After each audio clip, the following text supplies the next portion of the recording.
नमस्कार, मैं हूं कोमल सिंह और आप देख रहे हैं पार्थ इंडिया न्यूज। आइए नजर डालते हैं इस वक्त की खास खबर पर। 3 महीने से लापता किशोरी का नहीं लगा कोई सुराग। 24 अक्टूबर 2025 से लापता है किशोरी तानिया मिश्रा। बच्ची का कोई सुराग न मिलने से परिवार का रो रो कर बुरा हाल। पीड़ित परिवार ने ब्राह्मण समाज से मांगी मदद। 10 जनवरी को ब्राह्मण समाज की हुई बैठक। 12 जनवरी को पुलिस अधिकारियों से मिला ब्राह्मण समाज। आज ब्राह्मण समाज के साथ थाने पर हुई मीटिंग। जांच अधिकारी को ब्राह्मण समाज ने दिया 15 दिनों का अल्टीमेटम। अगर नहीं मिला तय समय में बच्ची का कोई सुराग या बच्ची की बरामदगी तो होगा थाने का घेराव। बड़े आंदोलन की भी दी चेतावनी। आगरा के थाना ट्रांसमना क्षेत्र के बजरंग नगर से लापता है किशोरी तानिया मिश्रा जी। 3 महीने आपसे ज्यादा आपकी बच्ची को लापता हुए हो गए। आज मीटिंग भी हुई है, क्या मीटिंग में निकल कर आया? यह 24 अक्टूबर 2025 की मेरी घटना है। आज लगभग 3 महीने हो गए। 3 महीने से पुलिस ने क्या काम किया कोई पता नहीं। आज दिन तक बच्ची कोई सुराग नहीं लगा पाई। जब मैं थाने स्तर से सभी अधिकारियों पर चक्कर लगाते लगाते परेशान हो गया, एंड में थककर मैं समाज से बात की, ब्राह्मण समाज से बात रखी।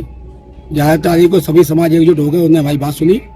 बात सुन के ये कहा, मिश्रा जी हम किस प्रकार से मदद कर सकते हैं। मैंने ये कहा कि आप मेरा अपना भाई मान के, मुझे अपनी बेटी मानकर, हमारी बेटी को अपनी बेटी मानकर आप शासन प्रशासन से बात करिए। उसके बाद में आप थाने से बात करिए क्या पुलिस कार्य कर रही है इसमें। उसके बाद में हमारे समाज ने एकजुट होकर यहाँ पर आके हमारी भाई बंधुओं ने हमारी बेटी के विषय में बात की। तत्कालीन थाना प्रभारी धर्मेंद्र कुमार जी इंस्पेक्टर साहब ने ये आश्वासन दिलवाया, या आप पर भरोसा करिए, आप पिछली पुलिस ने जो किया सो किया। अब विवेचना आज से आज की नई तरीके से हम स्टार्ट करते हैं और हम पूर्ण तरीके से बच्ची को बरामद करा सकेंगे। हमें विश्वास आश्वासन दिया। ऐसा 3 महीने से एक बच्ची गायब है, हमने सुना था, लेकिन हमें ये जानकारी नहीं थी कि बच्ची अभी तक नहीं मिली है।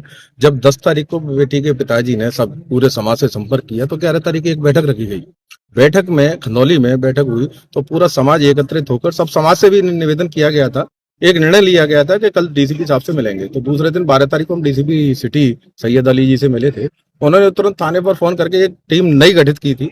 उसका हमें रिजल्ट भी देखने को मिला कि दूसरे दिन से ही लगातार पुलिस विनय मिश्रा जी से संपर्क में रही और विनय मिश्रा जी के साथ गश्त भी किया।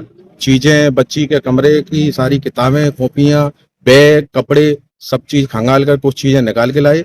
और अब हम यहाँ थाने पर, क्योंकि 16 तारीख का हमारा थाने पर आने का एक आवेदन था कि हम थाने पर जाएंगे सभी समाज के लोग। धरना नहीं देना था, लेकिन बैठकर एक बात करनी थी कि आपने अभी तक क्या निकाला है इसमें जांच में अपनी।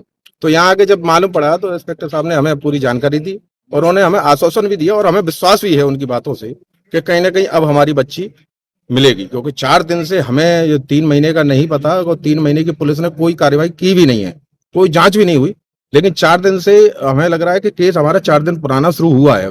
3 महीने से ठंडे बस्ते में पड़ा हुआ था। कोई समय सीमा तय की गई है समाज की? समय सीमा उनकी तरफ से कोई तय नहीं की गई, लेकिन हमने 15 दिन का एक समय अपनी तरफ से उन्हें दे दिया है कि साहब आपकी बातों का विश्वास हम करते हैं और पूरा समाज आपको 15 दिन बाद एक बार पुनः नए सिरे से और एक बड़े स्तर पर आपके थाने पर आकर आपसे वार्तालाप करेगा और आपसे पूछेगा कि 15 दिन में आपने क्या निकाला, क्या खोज की, क्या रणनीति रहेगी अगर बच्चे बरामद? रणनीति ये रहेगी कि अगर 15 दिन में ये संतुष्टि वाला जवाब हमें नहीं दे पाई या कोई भी जांच आगे 10% भी ये नहीं बढ़ा पाए तो थाने का घेराव होगा। पूरा ब्राह्मण समाज और सर्व समाज मिलकर इस थाने का घेराव करेगा। आज के लिए बस इतना ही। ऐसे ही देश और दुनिया की तमाम छोटी बड़ी खबरों को देखने के लिए जुड़े रहिए पार्थ इंडिया न्यूज से, हमेशा सच के साथ। नमस्कार।